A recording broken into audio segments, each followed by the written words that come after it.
time we talk about all the books I read in March and April.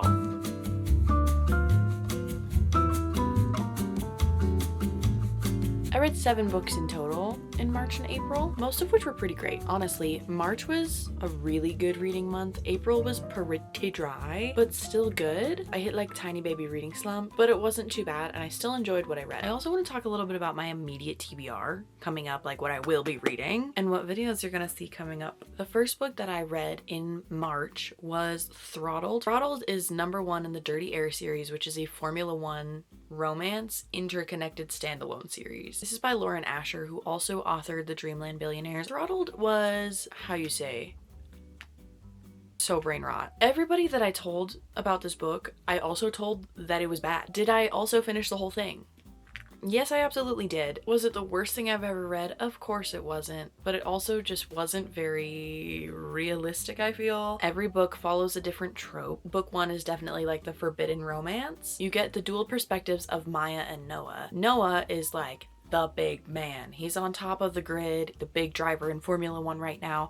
He's winning all the things, but he's also starting to underperform. Think of stereotypical Formula One, I'm hot and I know it and I'm winning all the races and I know it. This is Noah Slade. Everyone knows that. Also, his name is Noah Slade, and if that is not the most Wattpad name I have ever come across, girl, I do not know what is. All of them have names like that. Our female main character is the sister of Noah Slade's teammate, Santiago, and they're both driving for the team Bandini, which is the most clear Ferrari knockoff I've ever heard of. Basically, Maya doesn't have much going for her. She kind of is really clumsy with everything that she tries to do, so when Santiago, her brother, starts making all of this money, she's like, oh, we're kind of set up. It's not dire that I need to work, but I feel bad that I'm not working.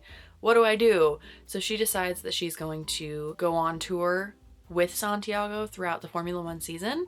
She starts filming content around the paddock. Along the way, of course, she runs into Noah, because how could you not run into your brother's teammate? You're in like the same hotels and the same paddock and the whole bit. And they start to slowly fall for each other because he's such a flirt and she's so pretty, and it's just not the type of book you read if you want to use your brain.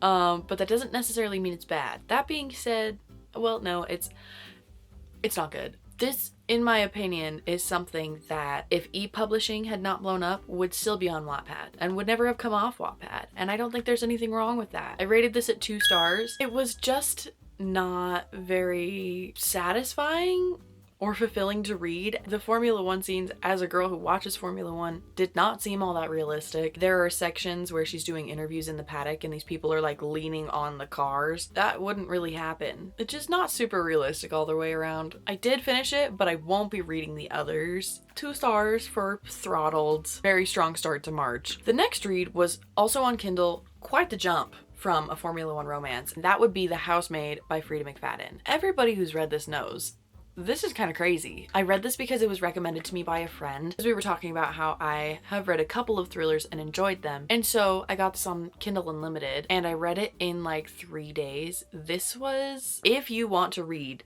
this thriller, please check your trigger warnings, because whoa girl, you will probably be fine for like 60% of the book, probably even 70 to 80. And then I'm getting goosebumps thinking about it. Is deeply disturbing, some of the stuff that goes on. In The Housemaid, you're following Millie, who is seeking a fresh start after something happened she was in prison for. You're not really sure what. And she gets a job working as a housemaid for the Winchester family, who is this like quintessential, beautiful, rich family. Millie is surprised that this family allows her to work, wondering if they even ran a background check. She starts working for this family and weird stuff starts to happen because the mom is just like cracked, just like super not right in the brain. You're following Millie as she's trying to keep her job but also not lose her sanity. The writing in this was very digestible, super addictive, but not my favorite. The writing itself, I feel, didn't add anything to the story. You do get a second perspective much later in the book that explains a lot of what's going on. Without that second perspective, this book would not be worth salt. That second perspective kind of explains everything. Once we got to the end, the reason for everything happening was like, are you serious? Like, wow, it all leads back to this. And that's,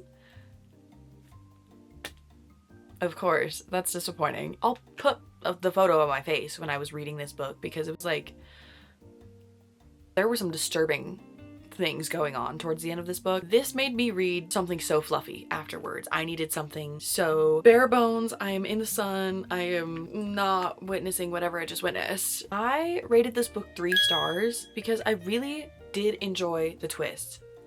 No, did I really not? I don't think I did. Here's the thing. I rated this 3 stars because it disturbed me so thoroughly that, to me, that means the author did their job. Still, thinking about it, I'm like, ooh, that's... I will not be reading the second one. You can tell from the end of the first book that the second book follows almost the exact same plot. You just know what's going on now. That doesn't sound good to me at all. 3 stars. Really 2 stars, but bonus star for the fact that I was like so thoroughly disturbed. Like to the point where I have goosebumps right now just thinking about it. So like I said, after that, I needed the fluffiest, softest, sunniest, lowest stakes book you can find. And what is that, you may ask? The Summer I Turned Pretty by Jenny Han. Yes. Yes, exactly. The Summer I Turned Pretty is about this girl who has grown up going to her mom's best friend's beach house in Cousins Beach, has grown up with her mom's best friend's sons, Jeremiah and Conrad. Our main character's name is Isabel. Everybody calls her Belly. And this summer that they're going to Cousins, she's turning, I'm pretty sure it's 16, 17, but she's kind of coming into herself. The girl's getting pretty. The boys are noticing. And this is the story of everything coming to a peak between her and these boys. It's summery, it's fresh, it's fun. On the beach, she's 16, she's drinking for the first time, she's making stupid choices. Comparatively to the housemaid, low stakes. For what I needed, it was perfection. I rated this at a 2 stars, but I think I need to alter that because I was talking with my author friend Kristen and she gave me a new perspective. I was annoyed because this character's 16. Listening to someone who's 16 talk is difficult at best, especially when her biggest concerns are like, does he like me? Does he like me? Do I like him? What are we doing? You know? It gets annoying. And I was expressing my annoyance and Kristen was like, okay, but is the author just really good at writing in that voice then? I'm like, oh, yes. Yes, she is. With that perspective change, I do think that gets it a higher rating, a little extra star. So a 3 stars for The Summer I Turned Pretty. I'm listening to the audiobook of the second book. It's Not Summer Without You right now. And it is also still kind of that 16-year-old voice, but like props to the author for writing in that 16-year-old voice. I needed something really beachy and low-key, and this definitely delivered. It was a short book. It was an easy book. And it definitely like helped me breathe again after The Housemaid. Then I jumped into one of my physical books. Something I told myself at the beginning of this year was that it was going to be the year of series and I was only going to read series books.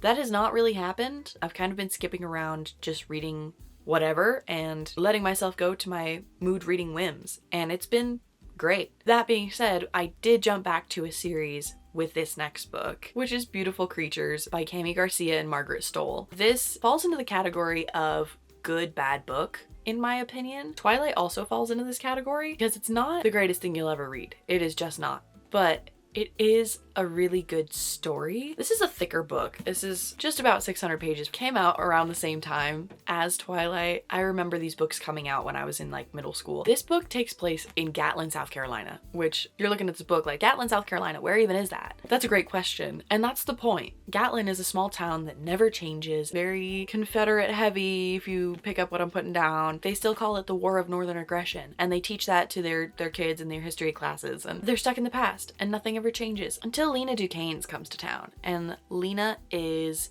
nothing like the town's ever seen. She's grungy, she's angsty. Something's wrong with her in the eyes of the people of Gatlin, South Carolina. Except for in the eyes of Ethan Waite. For months now, Ethan has been having these dreams of this girl that he's trying to hold on to, but he's losing his grip. It's a different type of dream every time. But he wakes up and whatever material was like in his dream is in his bed. So he wakes up from a dream with a bunch of mud in it, and there's mud in his bed. So you're like, what in the world is going on? And then Lena comes to town, and Lena is the girl of his dreams. But the dreams are not like sunshine, rainbows. And the story unfolds. You start to love Gatlin from what you continue to learn about it, because Gatlin on the surface is nowhere near what you learn Gatlin is underneath. This book is heartwarming to me in a way that is deeply nostalgic. There's something to me about grown authors being able to describe what it feels like to be these younger ages that takes me back to that place. I just love the way this book makes me feel. And I have all the others and I'm gonna read them this year, mark my words. I wrote down that I rated this 3 stars, but I no longer agree with that. I'm rating this a 4-star. You focus on more than just the 2 main characters. There's a whole cast that you come to know and love. High stakes, there's magic. Bet you didn't think about that. And the writing is pretty good. I honestly enjoyed this. I don't know why I rated it 3 stars. Like, there's no way that's 3 stars in my brain. The more I think about it, the more it gets a higher rating. Like, maybe 4.5. This is a good book. I love this book. And it has the nostalgia factor on top of everything else. I love this book. 4 stars. 4 stars for Beautiful Creatures. The next book I read, I don't know why I chose it. I think I just thought it was pretty. And that is The Dagger and the Flame by Catherine Doyle. It's pretty. The back is pretty. Wait for it. The book itself is pretty, and are you kidding? Absolutely gorgeous. It's just so beautiful. This book is also in a series in the City of Fantôme. The second book is not out yet. It will be released on December 2nd, 2025. The Dagger and the Flame is an urban romantasy. The Order of Cloaks is an underground organization, kind of mafia vibes, that runs half of the city of Fantôme and has a very shaky truce with the Order of Daggers. The Cloaks are much more thieves than anything else. The Daggers are assassins. The similarity between the 2 organizations, both use a drug called shade. Shade allows magic to come into a person or to be imbued into clothing. So the Cloaks imbue it into their cloaks and it allows them to slip into the shadows. The daggers ingest it and they become living weapons. When Sarah's house is burned down and her mother with it, she runs to take refuge with the Cloaks, is accepted into their order, and works to become one of the order. Meanwhile, Ransom, a dagger, is given Sarah as his mark, and you follow the 2 of them throughout trying to kill each other. All the while, there are these monsters that are rising up and devastating the city of Fantôme. Nobody can figure out how to get rid of them. You're following Sarah as she's just trying to do her job, Ransom as he's trying to do his job, but his job happens to be killing Sarah. Also, there's monsters on the loose. I loved this because it was a genuine enemies to lovers. They really are trying to kill each other. That doesn't happen so much anymore. So much of enemies to lovers anymore is just like, I hate you. Like, no, give me some high stakes. This had those high stakes. I really enjoyed the plot and the romance of this book. There was some spice in here. I hated it, and it's because it felt like an afterthought. Feels like she put it in there because she felt like she had to keep pace with other books in the genre right now. It didn't feel right for the story or for where the characters were at the time, but I did enjoy the story. It's very Romeo and Juliet-esque. I do feel like the ending was a little bit of a letdown for me, but I am looking forward to reading the second book. This I'm gonna rate at 3.75 stars. That feels good. 3.75. It was good. I really enjoyed the story, but there were some things I didn't like. Next, I jumped back to a different series and I read Catching Fire. This was my first time reading Catching Fire. Where do I start with this book? I really enjoyed this. Genuinely, I did. That being said, Katniss got so annoying to me in this book. I'm gonna rate this at 3.5 stars. That's gonna be my final answer. And here's why. In the beginning of the book, President Snow visits Katniss and is like, hey, you little rebel, keep it in check, or we're gonna kill you and everybody you love. So she's trying to keep it all in check. She's trying to do good. This is the year of the 75th Hunger Games, which means it's a quarter quell. And quarter quell is a year where there's the games, as always, but there's a caveat, an extra little challenge. And this year's quarter quell challenge is that they can only choose from the existing victors. So they get to choose who they send in, basically. And it becomes pretty clear pretty quick that Katniss and Peter are going back into the games. The structure of the games in this book I really liked the map. I feel like it went way faster because, again, we knew the setup. My biggest problem with this book was Katniss. Point blank period. She just got kind of complainy the whole time, and I know that she was trying to suck it up. I just don't feel like she did a very good job. Also, you have the perfect man right in front of your face. He's like so in love with you, dog. He knows everything about you. And you're What, like holding it out for this guy that you're not even sure likes you? So sick of her. I'm so sick of her. It was a good book, but the ending, girl, I was rolling my eyes. It just doesn't hit as hard as the first one. I will read through Mockingjay. The saving grace of this book is Peeta. He's perfect. He's sweet. He knows everything about her. He pays attention to the little details. He knows her favorite pastry and makes sure that extra of them show up every day so that she can have her favorite pastry. The perfect man right in front of her face, and she just can't sit down and shut up and be happy. And I just don't understand. Was it bad? No, it was actually quite good, but oh, our female main character really, she really got to me. 3.5 stars. Moving on to our last book that I read in March and April. So this was the most recent book I read in April. I read The Hotel Nantucket by Ellen Hilderbrand. This was also a Kindle read. If you don't know about Ellen Hilderbrand, everything she writes takes place on Nantucket, and she has a huge catalog. It's all fiction. In The Hotel Nantucket, you largely follow Lisbeth, who just got out of a dream relationship and is really looking for a fresh start. She gets the invitation to head the project of restoring the Hotel Nantucket, which used to be a tourist attraction, very big thing, but has now fallen into disrepair. It's kind of an eyesore, and this big billionaire backs the project so that she can restore this hotel. She gets this team together, she gets all of her staff, and you start to see all of these character storylines unfold. This is the type of book that just has you giggling and smiling and loving the characters, even if you don't mean to. I read this in my spring reading vlog, and it just makes you want to go outside. You can read 5 pages of this book and you will want to go outside and be in the sun and enjoy the nice weather, because that's just the way she writes. You want to feel the sun on your skin. You get the feeling of like sea breeze in the air. It's a very pleasant read. It's really easy to enjoy. You see the hotel be built up to this beautiful, beautiful vacation spot. You see all of their guests come in. You see some strange guests. You see some fun guests. You also get the perspective of the resident ghost of the hotel who died there. But it's not in like a woo-woo spooky kind of way. It's just in like a fun, she's part of the cast kind of way. I rated this at 4 stars, and I would likely read another Ellen Hilderbrand. What I found is that a lot of her books are series. I think they're more interconnected standalones rather than sequential series, but this was one of the few standalones I could find of her work. It was very small town island gossipy, and I really enjoyed it for that reason. So I would definitely read again. Those are all the books I read in March and April. Not a huge haul. I feel like it's been kind of balanced all year long so far. But now I want to talk about what I want to read